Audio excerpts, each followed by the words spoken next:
Capes on the Couch podcast is for entertainment purposes only. Dr. Issues is a psychiatrist, but he is not your psychiatrist and does not have knowledge of your individual situation. For any personal mental health concerns, please consult your own healthcare providers. For medical emergencies, please call 911 or the designated number in your area immediately. Remember that you are not alone and help is out there.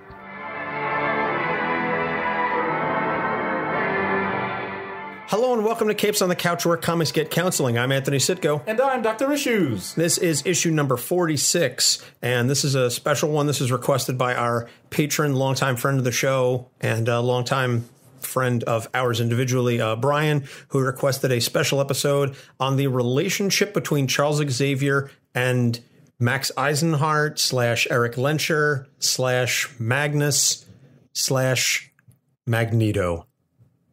That's pretty awesome. I like the idea that we're starting to branch out in terms of how we're going to structure episodes, so it stays fresh for everyone. So I'm looking forward to this. Yeah, this one is going to be tailored ever so slightly differently. The background is going to be much shorter because obviously, since we're talking about the relationship between two characters, we're not going to go full bore into each character's individual background, but rather their shared, I guess, instances or shared events, shared history, really. So on a side note, before we get started, I just want to say that we have officially passed the $50 goal for our patrons. So thank you so much, each and every one of you, whether you're a subscriber at the $1, $3, $5, or $10 level. We are absolutely blown away. I mean, we've been doing this for a little over a year. And when we started, it was really just a matter of, well, let's see if we can get some people to listen. And the fact that we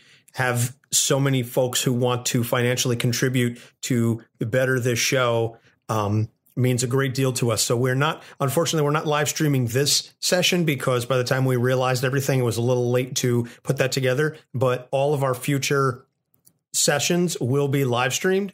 And I know, Doc, you had referenced that a little bit last week, that you'd be opening up your anonymity just a titch more. So you'll actually get to see Doc and I physically interact and watch us as we record this show and all of our future episodes. And we're very much looking forward to that. So if you want to get in and you want to see some live streaming for the future, please check out our Patreon page. It's patreon.com/capesonthecouch. And you can subscribe at the $1, $3, and $5 levels because our $10 level is maxed out. That's right. And the best part for me is I get to get rid of all the stereotypes. So no, you're not going to see me in a white coat. No, you're not going to see me in a 3-piece multi-$1,000 suit. No, I don't role play for any of this, and neither does Anthony. So we're just two regular guys that are talking about the thing that we really love. Absolutely. Absolutely. So it's going to be a lot of fun. And a side note, before we get started into the actual episode, I just want to plug a quick appearance that will be coming out. Actually, by the time this episode is released, the episode that I guested on should be out. I did a guest spot with our friends at Popcorn Psychology to talk about The Empire Strikes Back. So that episode came out, I believe, this past Monday. So you can follow them at popcorn_psych on Twitter and Popcorn Psychology on Instagram. And that episode is amazing because The Empire Strikes Back is my favorite film of all time.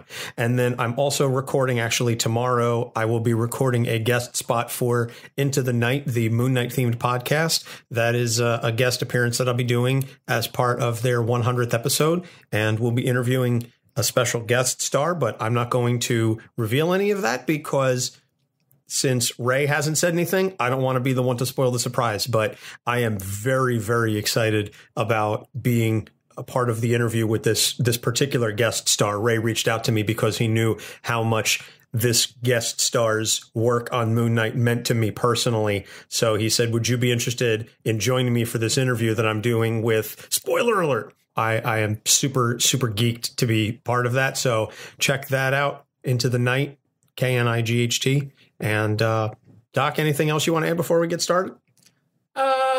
Let's see. You thanked all the people that are making this even better than before. You plugged things that you're directly involved in. I just want to make sure that people know we do care so much that at some point we want to reward them with things that they can show their love with. Merchandising! Merchandising! Yes, listen to Yogurt.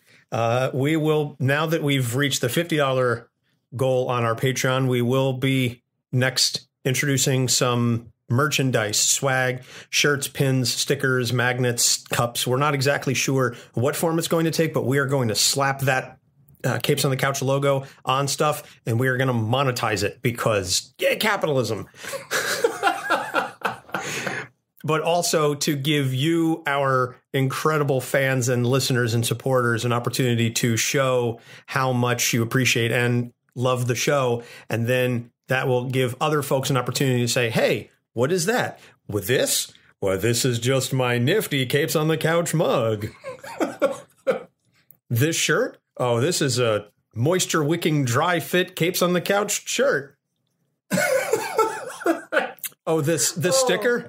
This is a bulletproof Kevlar vest made out of the hopes and dreams of psychiatrists. I don't know. I'm just rambling here. But now you're taking it too far, except I would wear that vest. I'm sure you would. Yep. So, now that we've completely derailed the episode, I apologize. It's a little wonky. I had a long day with my son. He's adorable. He's absolutely adorable. And thank you, by the way, to everybody who contacted me to say how much they appreciated hearing Theo on last week's episode and throughout last week's episode. Because if you really listen closely, you can hear him crying in the background. So we'll see if that continues. My wife, God bless her, is taking care of him in the living room while we are squirreled away in my office recording. But enough chit chat.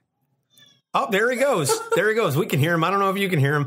But in any case, this episode, Brian requested the relationship between Charles Xavier and Magneto. Now, as I said, we're not going to get too into the weeds on this because it is a shared episode. And also because, frankly, we're assuming through the zeitgeist, most people are familiar with at least who Charles Xavier and Magneto are.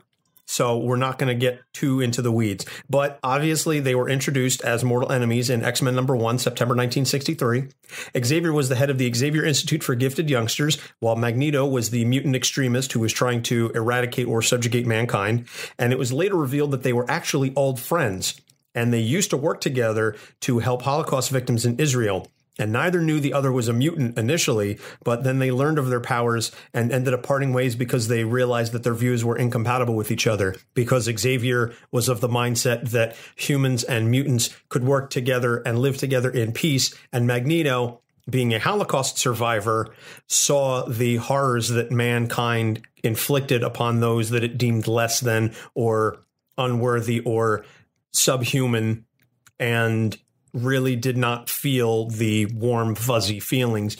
Totally understandably, by the way. I just want to throw that out there. And it's a credit to the writers that Magneto's distrust of mankind has always been rooted in his experiences, which are very justifiable. So right. I don't want anyone misleading that all of a sudden, oh, you're going, no. He has every reason to distrust people. Just putting that out there. Yep. I'm so glad that they came to that resolution and nothing happened past that point. Yeah. So after decades of villainy, Magneto began to change his mind on humankind, and eventually he turned himself in to be judged for his crimes. We're not going to get into the whole, he was actually de-aged and then re-aged back to an adult. That's a whole other ball of wax because comics.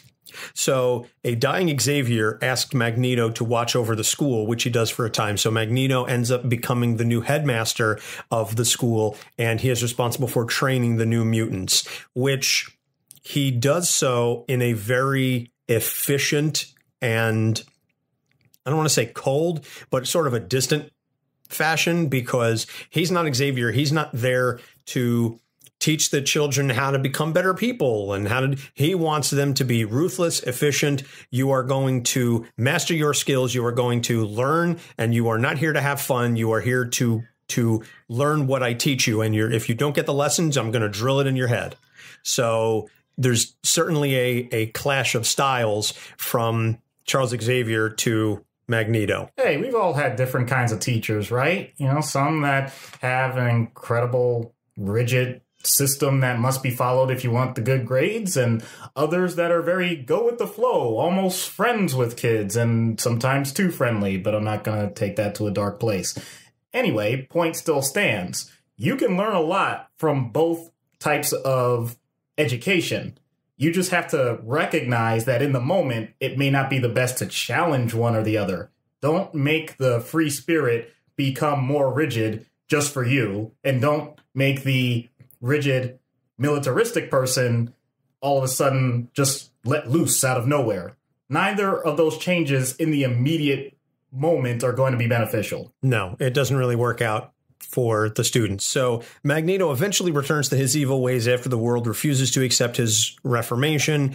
They don't really acknowledge him as having changed, and they're still continuing to say, yeah, but you did X, Y, and Z. And he says, well, if I'm going to be viewed as a villain, I might as well embrace it. That's sort of how it goes. There's a whole TV tropes page on it, but I'm not going to get into that.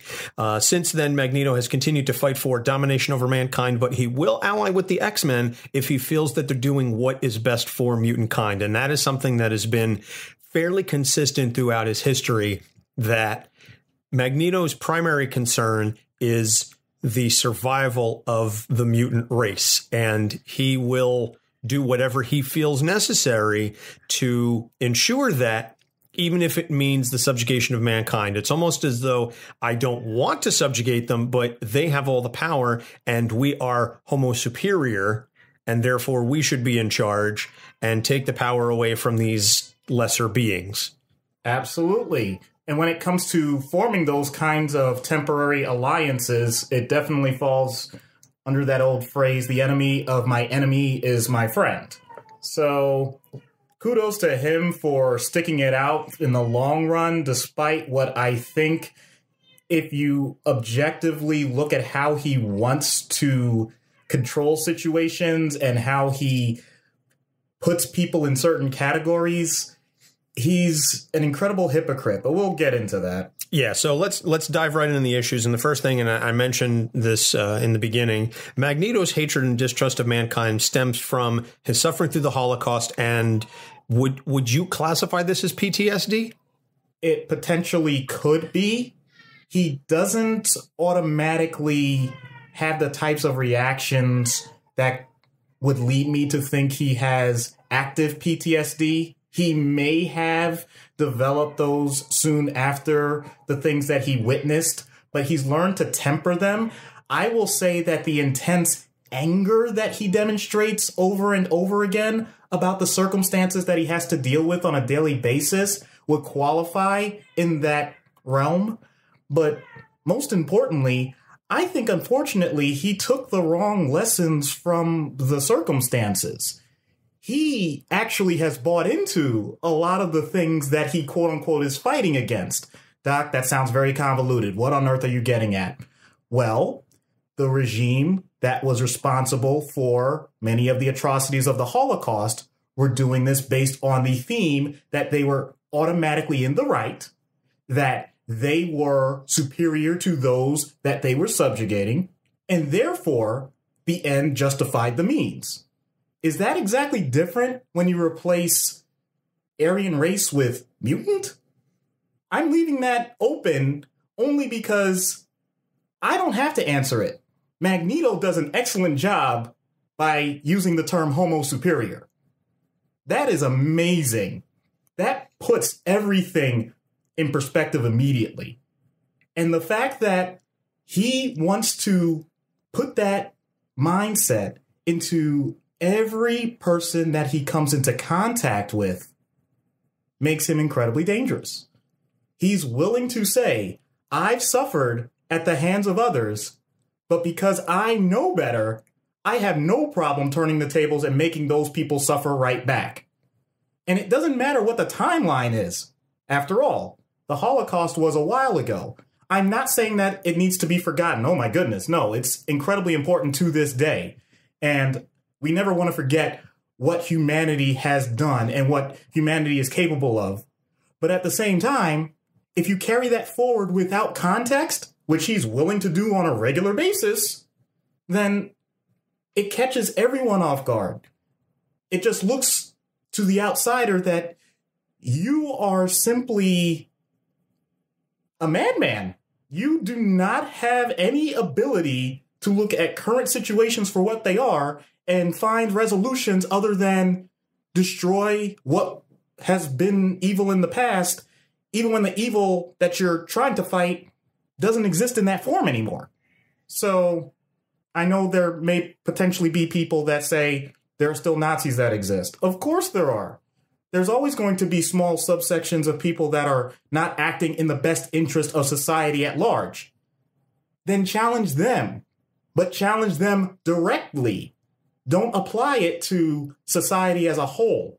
Once people start to do that, such as Magneto, you end up in a situation where you're taking your trauma and you're trying to inflict it on all of those around you.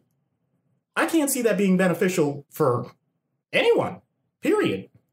And now, because of his abilities and because of his intelligence and his connections, he's able to put this on a grand scale. He really is able to broadcast this to multiple people, vulnerable people that are desperate, that may not have the means to follow through with what they want to do in society in a healthy way, and they're going to latch on to that. So you're taking the most negative aspects of a person's mentality, you're magnifying it, and you're unleashing it upon an unsuspecting world. That's Magneto's system, and thank goodness we don't have to deal with that when it comes to superpowers or anything like that in our lives. But there are people out there that do try and do that. So I don't want to minimize that and say that this is purely a comics-based thing.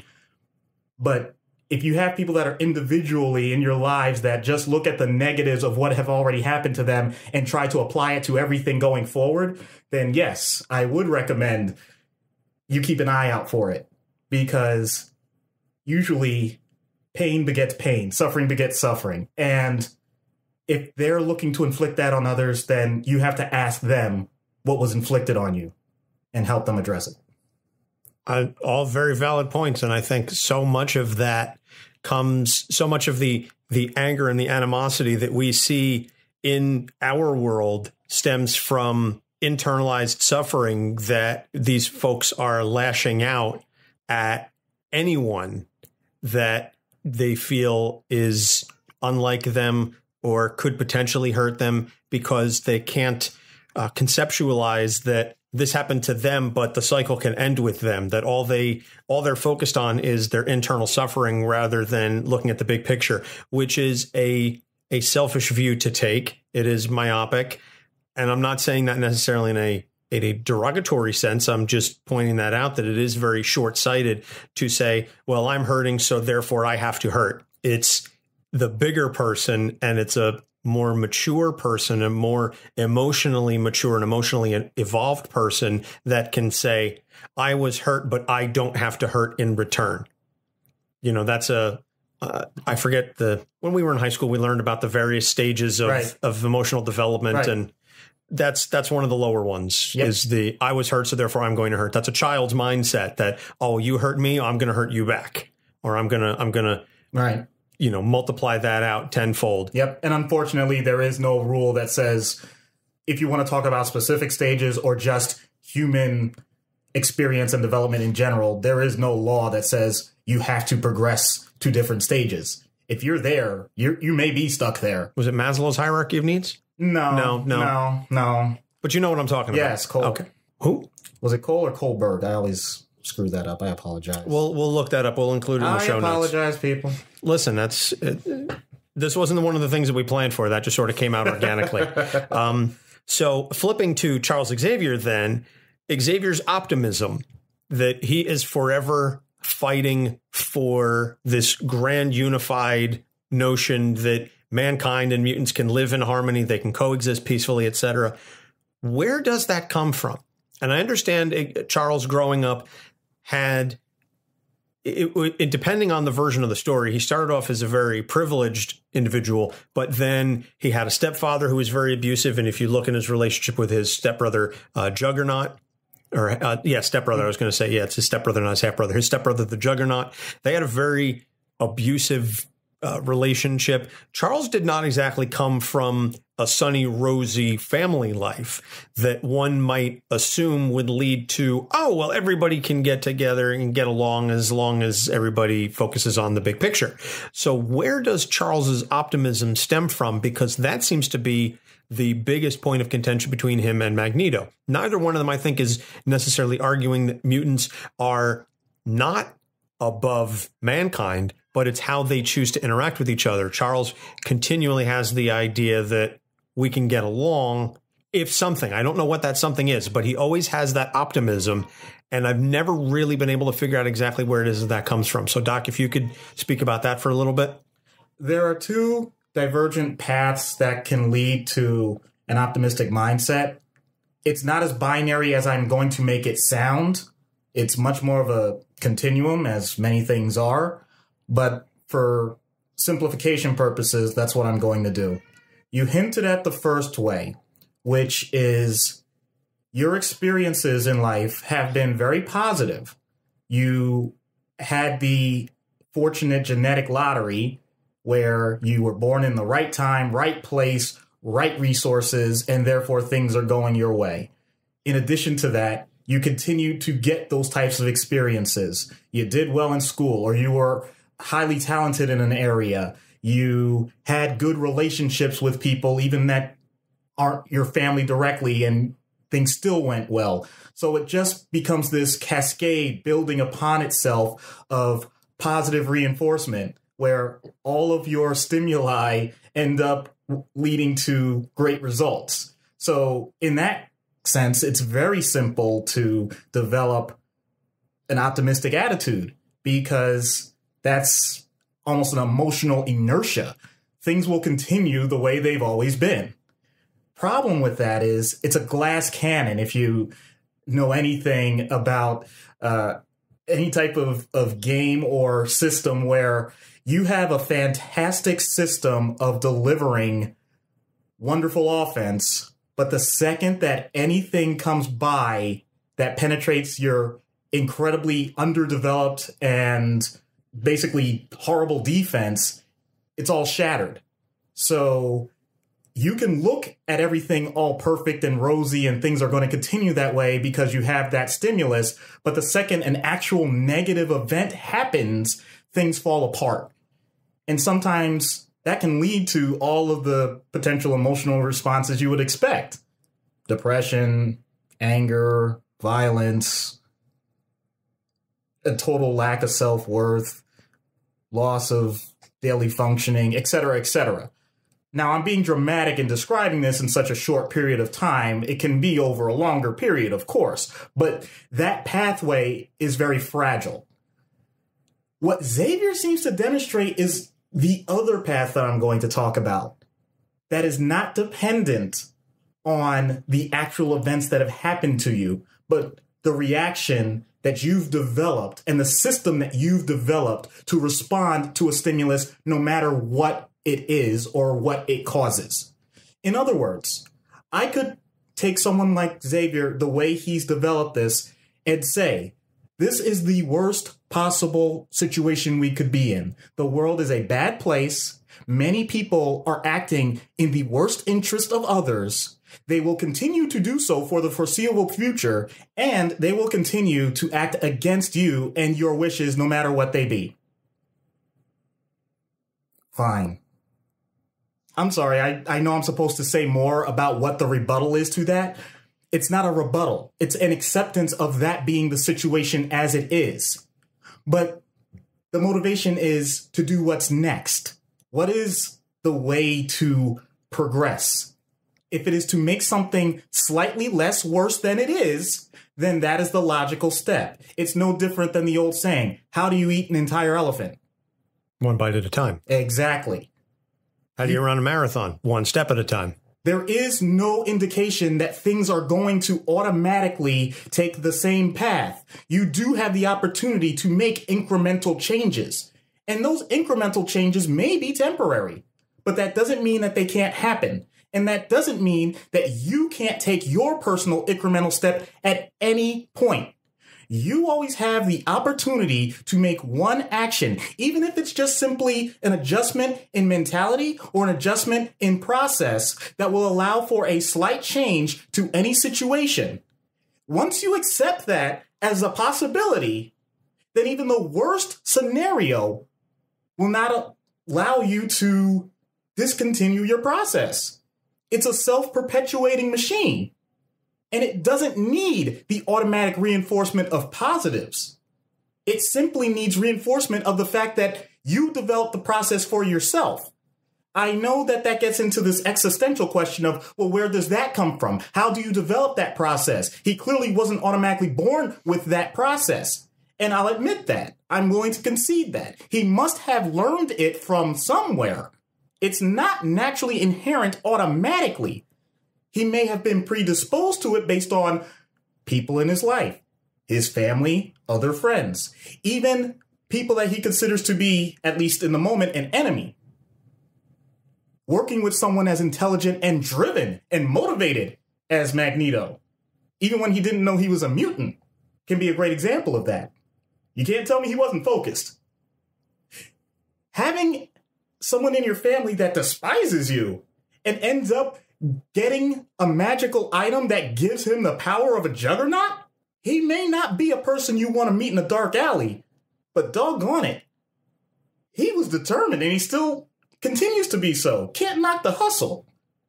My point is, he may have taken what most people would consider to be negative encounters with people that were close to him and may use that as further motivation to indicate they may not be doing it the way that I would, but that gives me the opportunity to do it the way I want to for myself and expand that to others and give them the opportunity to show what they can do in their own way and in a way that positively impacts those around them.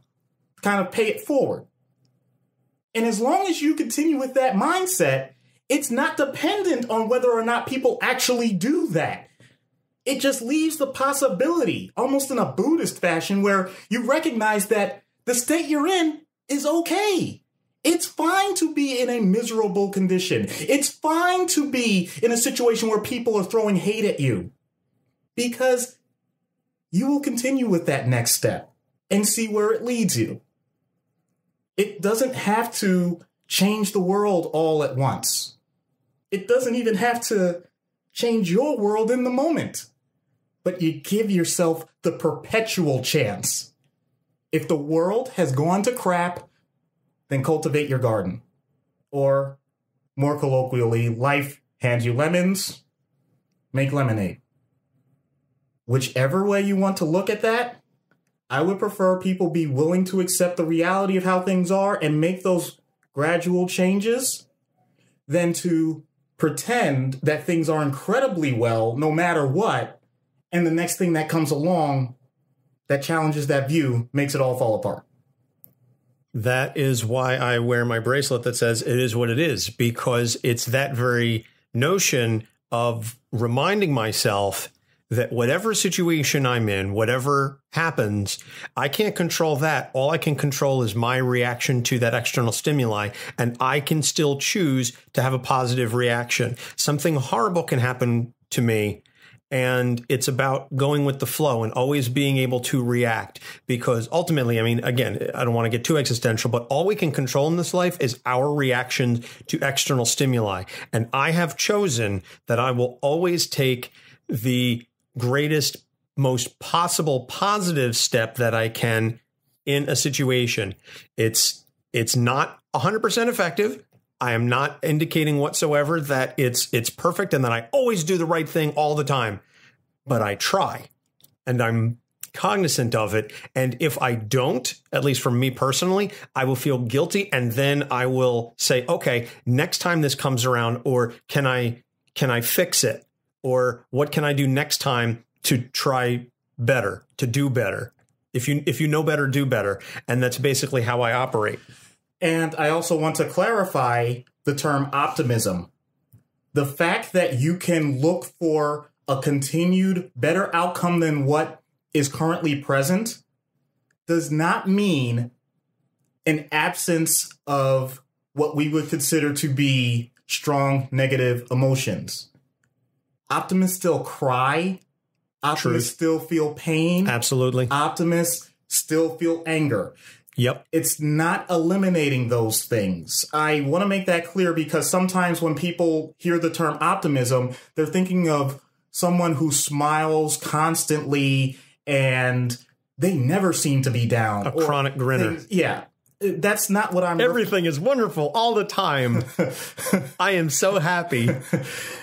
Everything is good. This is one of the rare times where I think even the audience that's listening to this can see your face and get that view. And we've all met someone who's going through that and they know that it's fake. I hope people understand that's not what I'm referencing when I talk about optimism. As a matter of fact, an optimist can look more like Marcus Aurelius or Seneca the Younger, people that were considered Stoics, who rarely smiled, according to most of the literature that we have.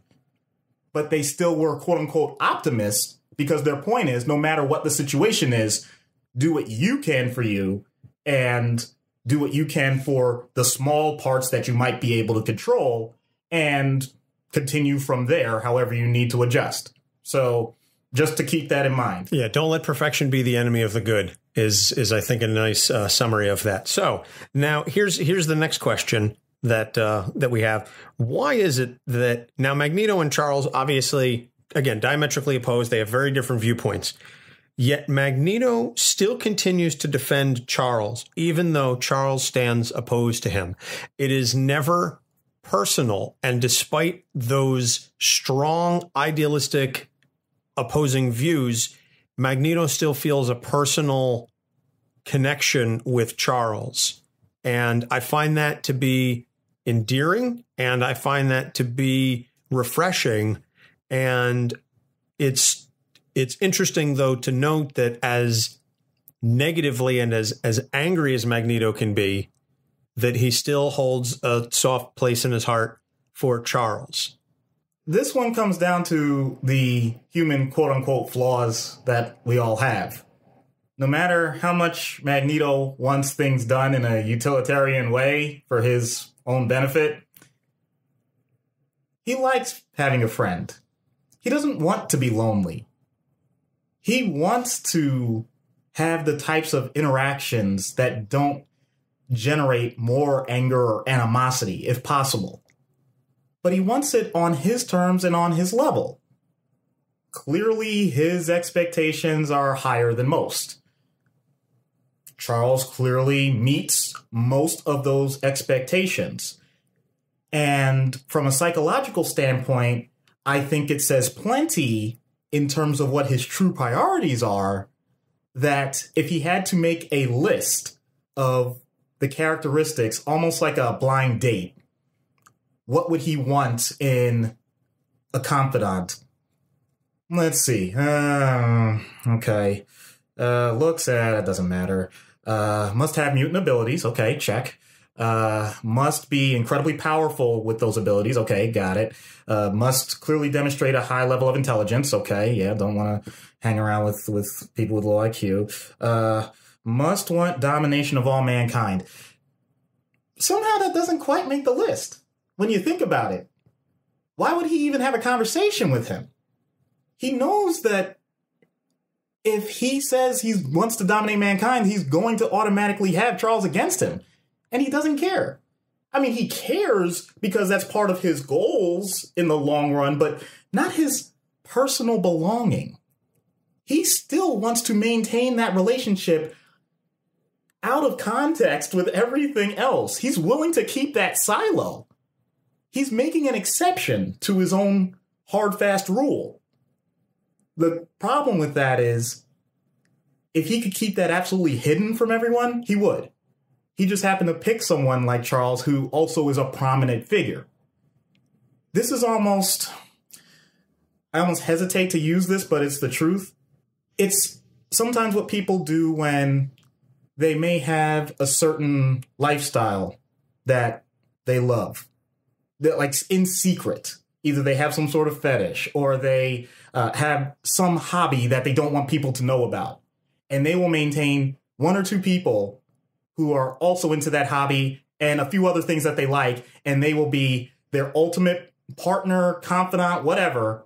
But heaven forbid that ever makes it to the light of day. They will disavow all knowledge of it. They may even go so far as to eliminate that person from their lives if it ever got out. But as long as they can hold on to that secret, they'll do it in perpetuity. Meanwhile, their public appearance has nothing to do with that and may be completely opposed to it. But they're willing to live pretty much a double life for the sake of holding on to that one piece that, quote unquote, completes them. I'm sorry to be melodramatic about it, but it's that strong emotional attachment to individuals that adds to our humanity. And we, unfortunately, or fortunately, because I like it, can't shut it off. Magneto likes to ignore it, but he can't. And not to mention, as with so many other things in life, it's random chance. You're telling me that people with that type of background doing that type of what most would consider humanitarian work, that's how they meet? How many people are doing that at any given time? Not that many. At least from a global scale, there are billions of people in the world, right? So they have similar interests. They didn't know they were mutants, but still, I'm sure they may have recognized that something was unique about that person. And I do mean that platonically. It doesn't have to be sexual or intimate in that way, but it still stands. When you make those types of connections, we want to hold on to them. So I don't find it shocking that they keep this friendship going. And I am going to call it a friendship. Or maybe some people would call it frenemies, whatever. What I find shocking about it is he's willing to do it in such a public way, with such a public figure, and no one bats an eye about it other than saying, well, that's just those two. That's what they do. Because their prominence creates such an impact with all the people around them, which, yeah, in the comics did lead to some pretty cool alternative storylines and abuses of power. And my goodness, I don't think I like X-Men as much as our listeners do in total. We learned that from the Cyclops episode, but I love Magneto for how hard he fights for what he wants. And he's not afraid to be the biggest hypocrite in the world for it. As a matter of fact, he's more like, yeah, I'm a hypocrite. So what? You want to try me? Kudos to him. Interesting. Okay, because I was going to say that, and that comes up a lot, whether it's the comics or the movies, that the notion that Magneto is the hypocrite, and we're going to get into that a little bit later on. But the notion that, well, what makes you, as we were saying earlier, what makes you any different than the Nazis that you're fighting against from a conceptual standpoint?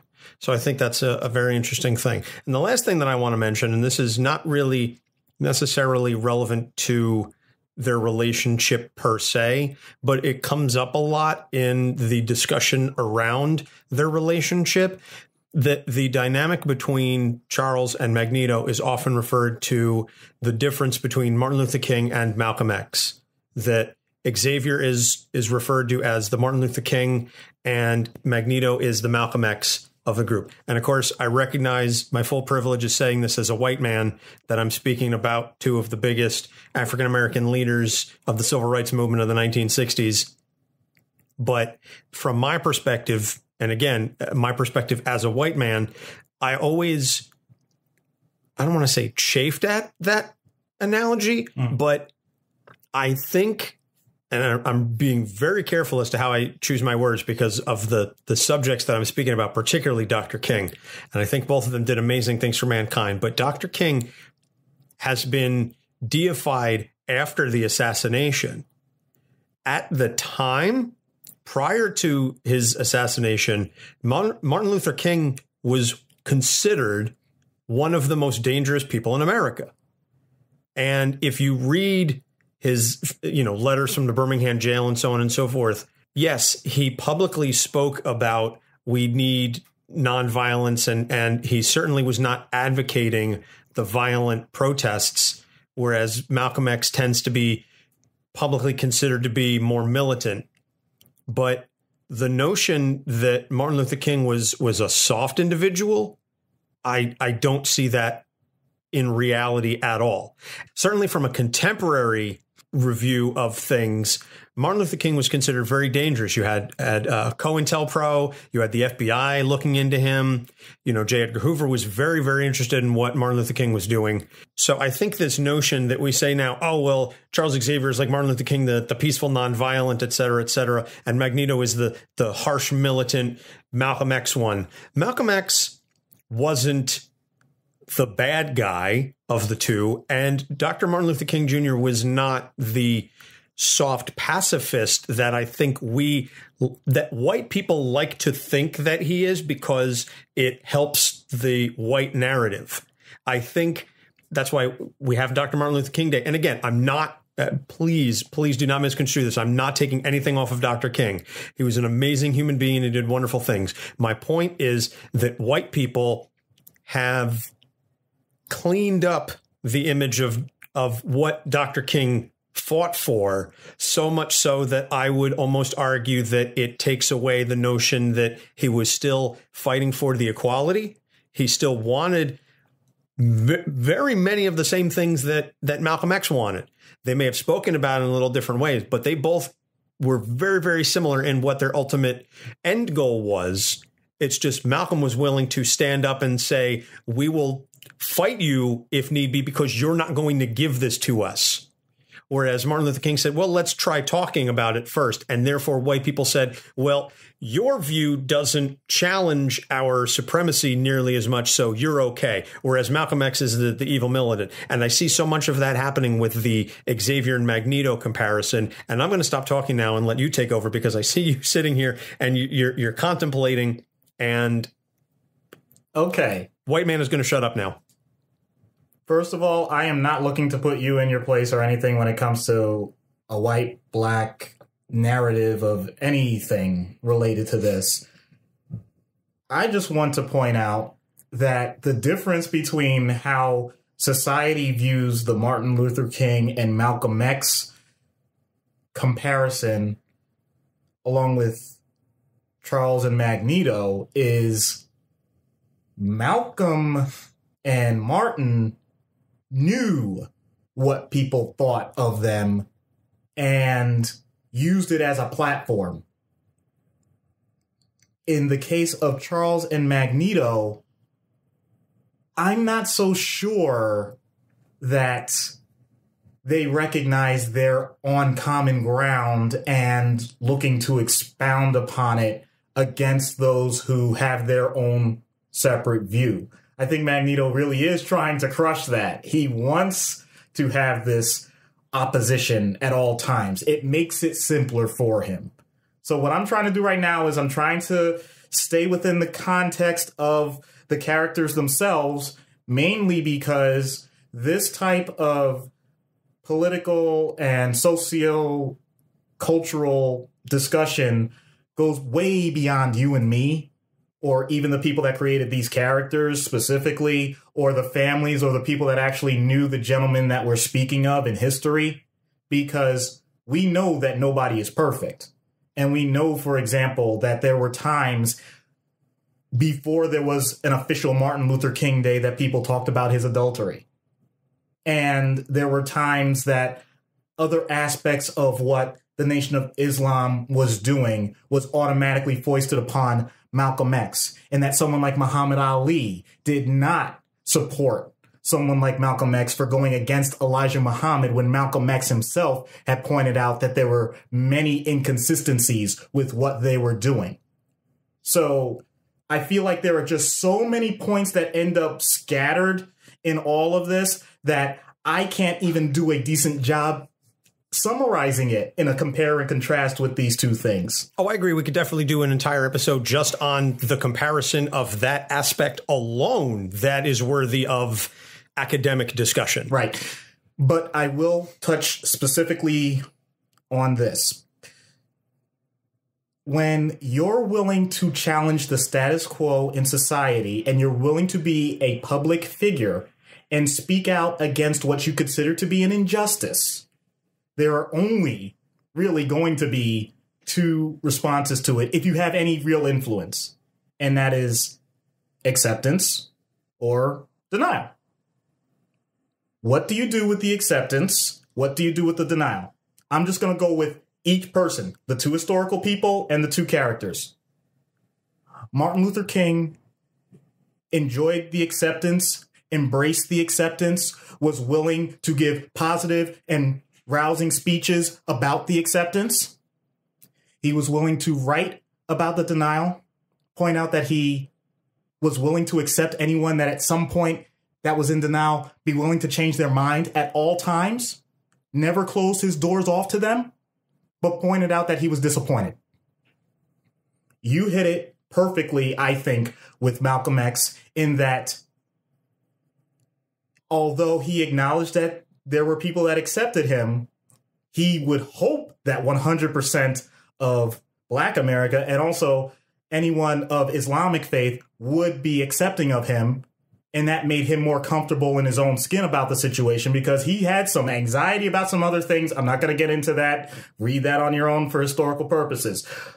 The denial part, he had intense anger about because he could not see how anybody could question why someone would need to challenge this. And he was not as accepting of people that remained in denial and was willing to say, you do you, but don't come to me. And more importantly, if you had a track record of that, it wasn't much of a negotiation. Not to the point of saying that he was willing to be violent, but saying if he gets attacked or if anyone was willing to attack, then by goodness, you better fight back. You have to stand your ground. No question about it. Charles, in a way, wanted to do things on the down low with the way he's handled everything. The Xavier School, the X-Men, all of it. In theory, if he could do all of that in anonymity and have a series of society of mutants that simply blended in and didn't have to have these confrontations, he'd be fine with it. But he was willing to get the job done by sending out people that were skilled in what they had to do to keep the peace. He actually had that weapon. Martin Luther King didn't have that kind of weapon.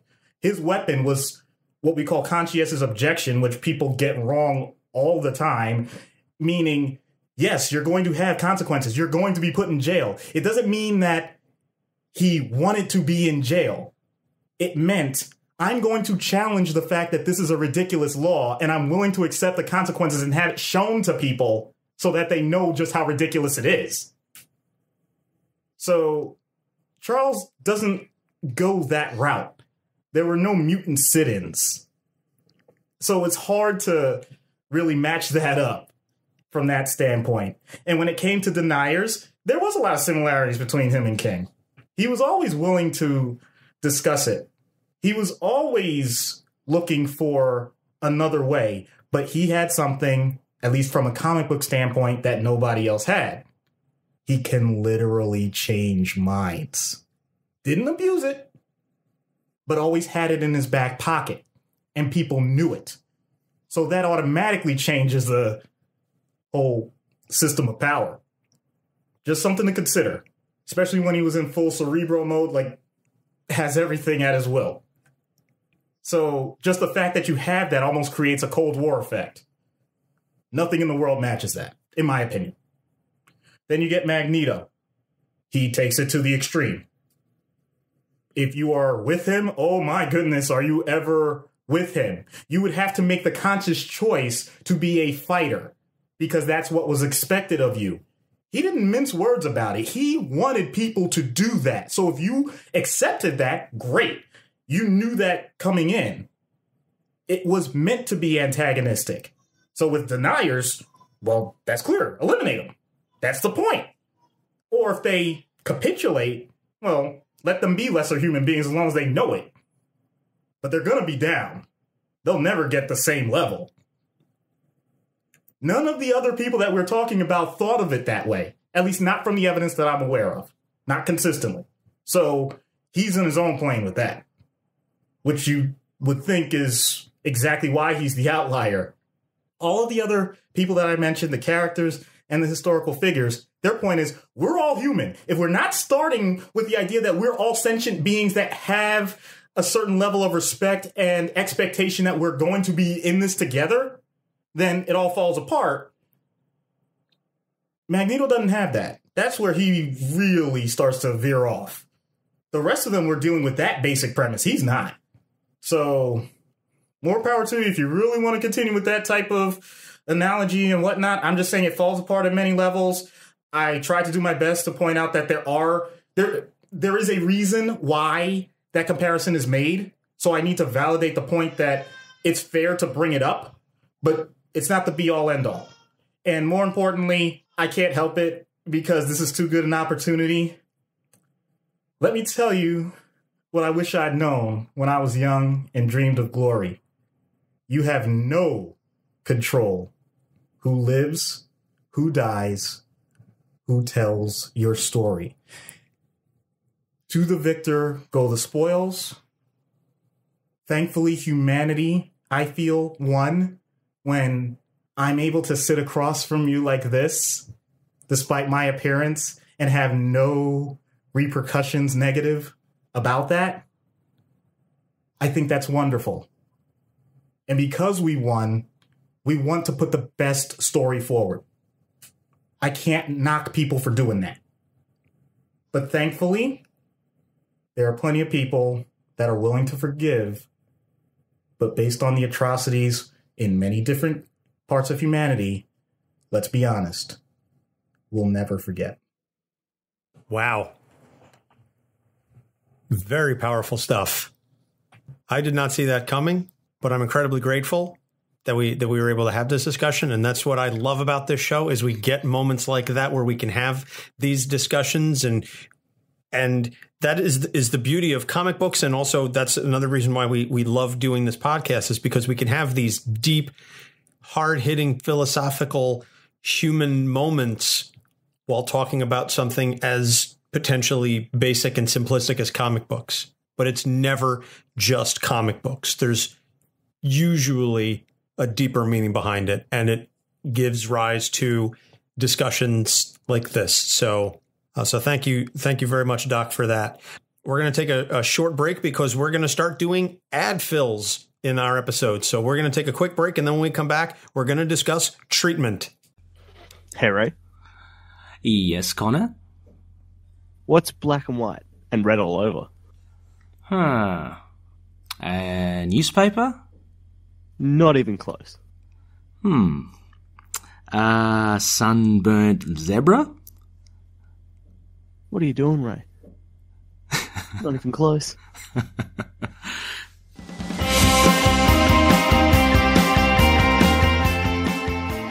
Into the Night, a Moon Knight podcast.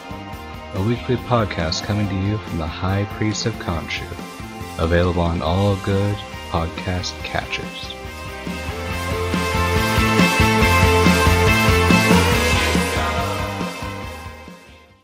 And we're back. So now moving into the treatment portion, as we always do, we start with the in-universe. And Doc, I know in talking prior to this, you had an interesting suggestion or thoughts. See, now I'm going to say this because this is a different styled episode, because it's about the relationship.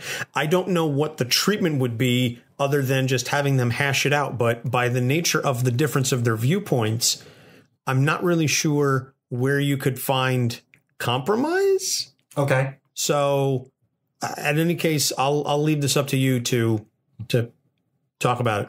Okay. This is couples therapy. And I know for some people there are some snickers right now. He's saying they're gay. I'm homophobic. No, that's not what I mean. What I'm referring to is any relationship has a certain construct to it, and it's not always perfectly balanced evenly. When there is a conflict, it's like a tug of war. One person is on one end of the rope, and the other person is on the other end of the rope. And the way they're viewing the situation is, I have to pull as hard as I can on my end to get the other person to fall over and I win. The beauty of interpersonal therapy and relationship therapy is I get to break that model. I get to tell people, you both can pull the same end of the rope. To which the common reaction is, well, then what's on the other end? And I point out that's exactly what we need to figure out. Because usually the conflict, if it's truly a relationship that the people want to continue, is not exactly the other person. It may be behaviors that the other person has done. It may be an outcome that wasn't a positive result for both people. But whatever it is, we need to take it out of the idea that the other person is the enemy. In a way, they've already gotten past that a few times, which is why they make these temporary alliances. And we see how we just discussed Magneto bringing Charles into the fold sometimes just for the sake of having a friend. So it's already there, but especially in universe, I'm thinking we need to boost that somehow. And I'm going to be honest, I don't have a direct answer for this, but if there is an area where they both have had a positive experience together, I think that would be powerful in bridging the initial gap so that they could have a discussion without it automatically being such a contentious environment. To be honest, it's very rare. So bring them to a happy place. Yeah, it's very rare for people to be in a situation where they have a general gestalt of positive experiences with other people and then turn it into a negative experience. Or at least it's less likely with someone directly there to guide them through whatever it is that they're talking about. And I would do that pretty carefully because this isn't just for them. This is for the people that work with them. And I'm not saying that just in like a coworker space. I'm saying pretty much the fate of mankind depends on this relationship lasting. Or, unfortunately, when relationships don't last, coming to a conclusion that allows for a dissolution that won't destroy the planet. But that's not going to be much different than out-of-universe treatment, so I'm going to save the details on that. But just thinking off the top of my head, they've had experiences, I was going to say Savage Land, but see, the problem is, although there were points where they relied on survival for each other and they lived through it, I wouldn't call that a positive experience. So I don't know if I could rely on that. I was then going to say Genosha, but I'm not really sure that's a positive experience. Exactly. Either. So I may be truly living in a fantasy world if I think that this can happen. But if there were some way to do that, that would be my first step. There's another one that I think would be incredibly symbolic that I would try through the techniques I'll talk about out of universe, where it would be the ultimate symbol that this can work. And I think you know what I'm going to reference here if I give you some hints. What is iconic about Magneto when you picture him in your head? His helmet. Bingo. And we know why he wears it. To prevent Xavier from getting into his head. Yeah. Now, what happens if he were to take that off and Xavier doesn't do anything? How powerful is that? Just that moment. Even if it were just a moment, take it off, put it back on, and then almost through a systematic desensitization, take it off longer next session. Eventually getting to take it off the entire session. To eventually, don't wear the damn helmet, dude. Are you saying it's his security blanket? Maybe. It has a practical purpose, not denying that. And there may be other mutants with similar abilities that he may not be able to trust. I get that too. But once again, I'm talking about these two specific characters. You get that type of bond, I think ultimately they'll get where they need to go. And I'm going to talk about that specifically with the outer universe treatment. Okay. Well, then let's move to the out of universe treatment then. Okay. I don't know where you would begin to draw the corollary for real life, but I'll leave that to you because you're the expert and I'm not. What I'm going to do is give an example of a couple, and yes, this is a married couple, that in theory are diametrically opposed. James Carville and Mary Madeline? You are the man. That is perfect.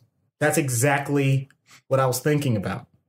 Because the point is, there's a difference between being idealistic about things and being practical about things. And finding the common ground isn't as difficult as these two characters make it seem. Do you want what's best for society? Do you truly want that? If you do, then we start at that base level.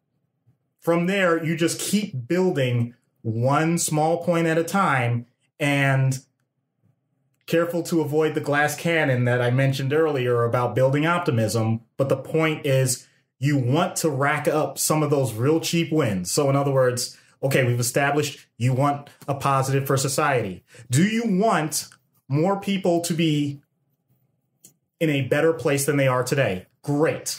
All right, let's build on that. Do you think that the majority of the world is evil?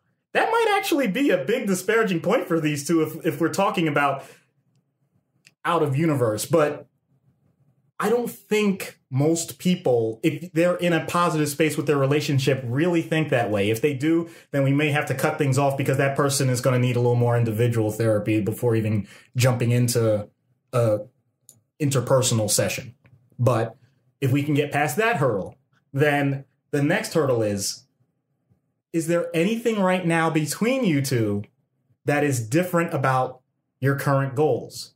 And you have the person on one side write down what their goals are. You have the other person write down what their goals are specifically for that relationship. If there are mismatches, then you know it ahead of time.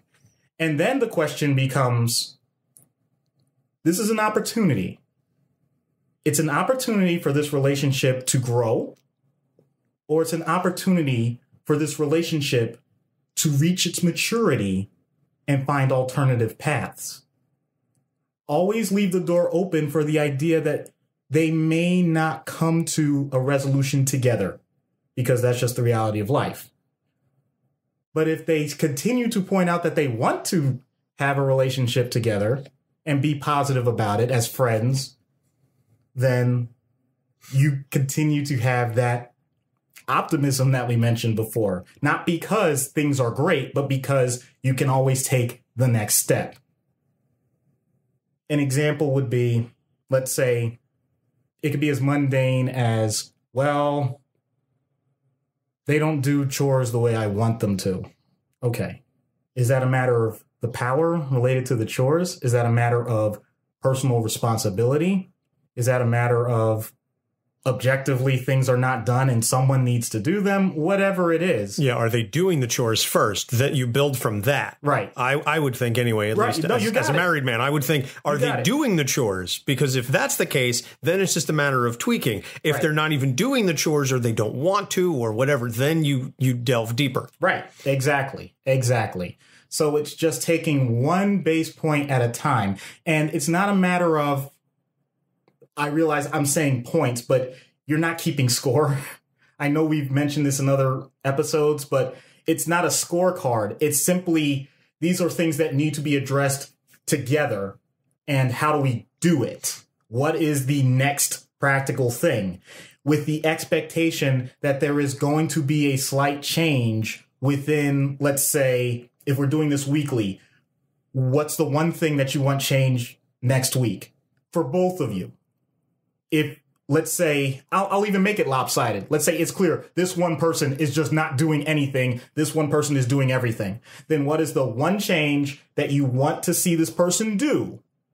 And what is the one thing that the person that's doing everything, what is the one thing that you're willing to let go and not have a reaction to? Because what happens is the resentment of an imbalance starts to grow, even if the person is doing one thing, because the expectation is, well, now it should be equal, because if I see you do one thing, I know you can do a lot more. No. I feel personally attacked by this relatable content. I swear to you. I know it's a joke. No, I'm kidding. But But Well, 95% joking. it's true. It's true for all of us. I'm not saying anything out of school. Like that's true for everyone, right? And I think everyone listening to this episode directly relates to this. Otherwise, why would you be listening to any of this at all? But the point still stands. Don't keep score. If you're willing to make an improvement on one end, then you have to acknowledge that the person is making a slight improvement and continue to encourage it. In other words, if that other person does that one thing just that one time and then goes back to doing nothing, acknowledging, saying, it's impressive that you did that once. I wonder if I could see that again. I might someday, because I know it's in there. Oh, well. And almost downplaying it. That can be very powerful for a person that doesn't have a motivation otherwise. That sounds passive-aggressive AF, I'm just saying. Yes, it is. No, see, that's the thing. We're still humans. So you can do the dishes. You just choose not like that's Well, I'm saying that honestly, this is where words matter. The way that you can phrase something in relationships can make all the difference. Oh, so your legs aren't broken. So you can get off the couch then. Okay. Oh, okay. You don't have to be sarcastic with it. I'm sorry. I'm what can I say? I'm from Jersey. I speak sarcasm fluently. I know. And to your credit, it's not as if you haven't heard it from me. What I'm getting at with all of this is that changing it from this outside person is doing these things and that's the problem, it becomes my reaction to the things that are going on are causing me distress. Perhaps there are ways I can address that feeling. Yes. To go back to that internal locus of control that we were mentioning before, that it is what it is, as you said.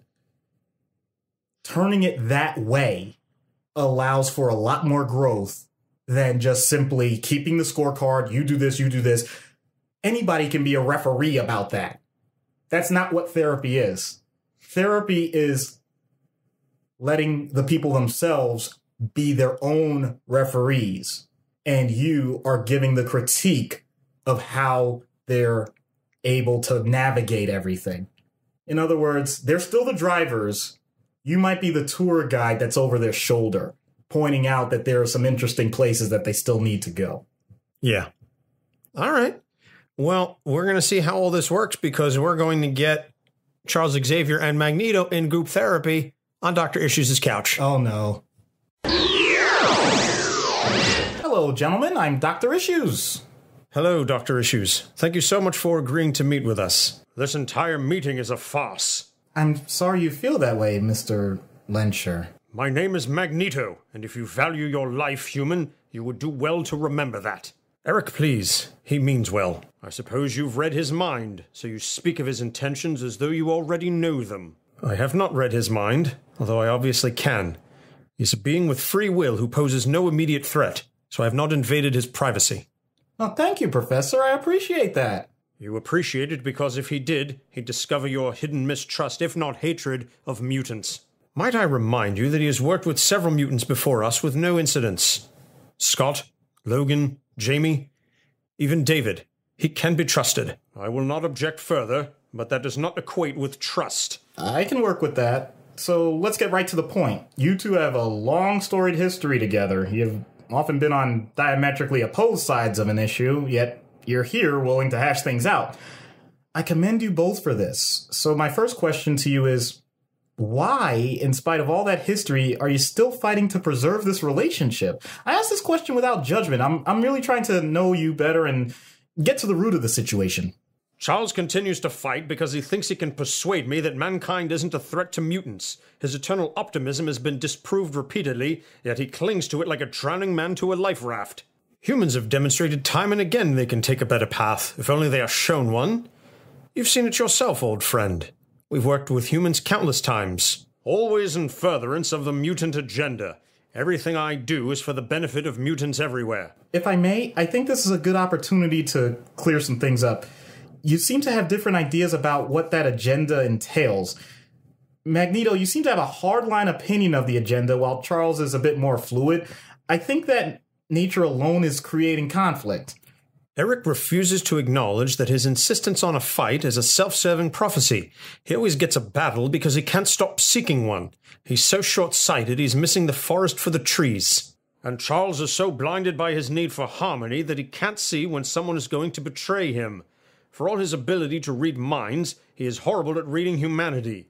Mutants are superior, and I don't see why we should be forced to be subservient to lesser beings. Can I ask a question? That depends. Is it an intelligent one? Do you believe Inhumans are superior to humans? What? What are your thoughts on Inhumans? Where do they rank on your scale compared to humans and mutants? Inhumans tried to wipe us from the planet. That was a messy affair. Point well taken, but my argument is that they're superior to humans, are they not? They have abilities, they often can't control them initially, the transformation can be violent, they end up shunned from humanity. I mean, that's really similar to how you describe mutant kind, is it not? The good doctor makes a valid argument. They still tried to kill us. Well, what about changelings? Where do they stand compared to other mutants? What about superhumans that aren't mutants? Is Captain America separate? Bruce Banner? Spider-Man? I mean, do they get exemption from those with no abilities? What's the pecking order? And who determines it? What if there are aliens who display abilities vastly superior to mutants, and they come to Earth looking to subjugate or eradicate lesser beings? Then would you step aside then because they're above you? Well, Eric, we're waiting for an answer. I'm not one of them, so I can't speak for anyone other than mutants. Well, who decided you could speak for the mutants? I'm not saying that's one more outburst like that, Doctor, and you'll find yourself without the ability to speak for yourself or anyone. That's enough, Eric. He's trying to help us resolve the situation. Is he, Charles? Or is he trying to keep us divided against each other so he can maintain control? I'm not sure I ever had control of this. Eric, we have a history of doing incredible things when we're on the same side. That alone demonstrates to me that my stance is a valid one. And how many people have paid the price for trusting in you? Far fewer than those who trusted you. Look at all those who abandoned you and joined me. Raven, Rogue, Wanda and Pietro.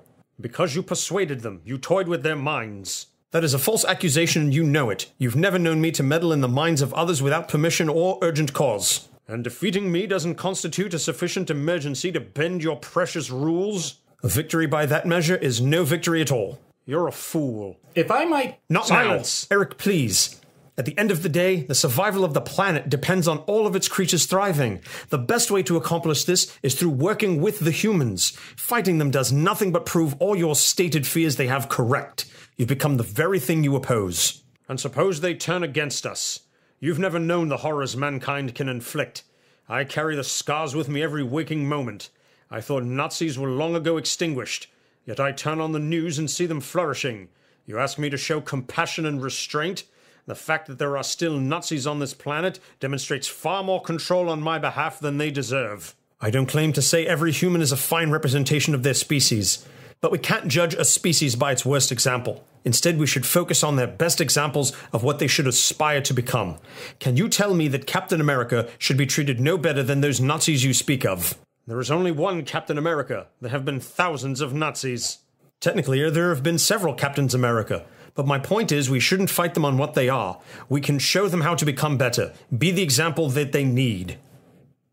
Darkness cannot drive out darkness. Only light can do that.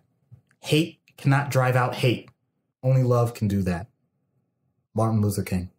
Always with the King quote. Regardless of how true that quote is, I don't believe you're as far apart as you might think. There's a lot of commonality between you two. If only you'd put down this anger and move towards reconciliation. Telling Eric not to be angry is like emptying the ocean with a colander. Be that as it may, I'm encouraged by this discussion. You two can continue this discussion at any time. I'm certainly willing to maintain an open dialogue with you, Eric. I shall ponder this turn of events. As for you, Doctor, you've earned a respite from harm at the hand of mutant kind. For now. I will simply say thanks for that and not press my luck any further. Wise man. That could have gone much worse, at least. Did you just repair my door? I'd say that's a good first step. Well, even if that's the only step, I'll take it. So as you can hear, by the way, we had a Twitter poll up that was going to determine which set of voices that I would use for Charles and Eric, whether I was going to go with the movie version, which I did my best at. I know it was a less than stellar Patrick Stewart, and I apologize. I can't get his gravitas. McKellen's a little easier because he's got a little more bass to it and his manner of speaking. So I was much more confident in my Ian McKellen impression than I was my Patrick Stewart. But the alternative was to do comics accurate versions of that, meaning an upstate New York for Charles and a German Jew for Magneto. Unfortunately, the vote ended in a tie.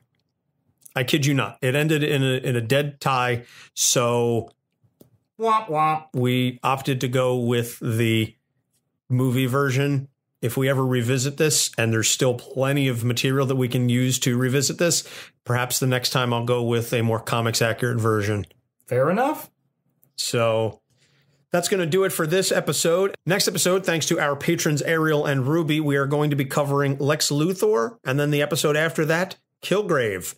So we're going to try and time Kilgrave close to Jessica Jones. I know we tried to get this one shortly after Dark Phoenix that just came out, which I have not seen, and based on the reviews, I'm not sure I'm going to go see in the theaters. Same here. Yeah, I might just wait till that one comes out on FX.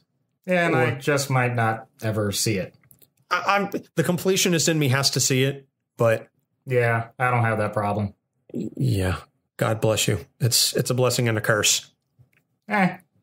So once again, thank you to all of our fans and our patrons. We will be live streaming all of our future recording sessions, and if you would like to get in on that, and if you'd like to learn more about some of the swag that we're going to have that we'll be announcing soon, you can go to our Patreon page, patreon.com/capesonthecouch, and you can subscribe at the $1, $3, and $5 levels. $1 gets you a shout out, $3 gets you early access and the monthly downloads, the monthly blooper reel, and $5 gets you the uncensored versions of every episode, as well as you guarantee that any questions you have in advance will be answered. So we'll be in touch with Ariel and Ruby for their questions and anything that they want us to talk about with respect to Lex Luthor and Kilgrave. You can also find us on Twitter and Instagram. We have a Facebook page. Please join the Facebook fan group as well. So we've got some discussions going on amongst our fans about episodes. And be sure to check out my appearance on Popcorn Psychology. And I'll also be posting on social media about my appearance on Into the Night when that is officially released. And then you can email us at capesonthecouch@gmail.com. And last but not least, if you listen to us on a platform that allows you to rate and review, please like, rate, review, subscribe, do all those wonderful things, because the more people like and rate our show positively, the more people will get to hear it. Doc, anything you want to add? I'd just like to say that as long as you're continuing to fight for a relationship, you're continuing to fight for the best in us. Very well put. So for Doc Issues, I'm Anthony Sitko. Thank you so much for listening. We'll see you next time. Capes on the Couch podcast is for entertainment purposes only. Dr. Issues is a psychiatrist, but he is not your psychiatrist and does not have knowledge of your individual situation. For any personal mental health concerns, please consult your own healthcare providers. For medical emergencies, please call 911 or the designated number in your area immediately. Remember that you are not alone and help is out there.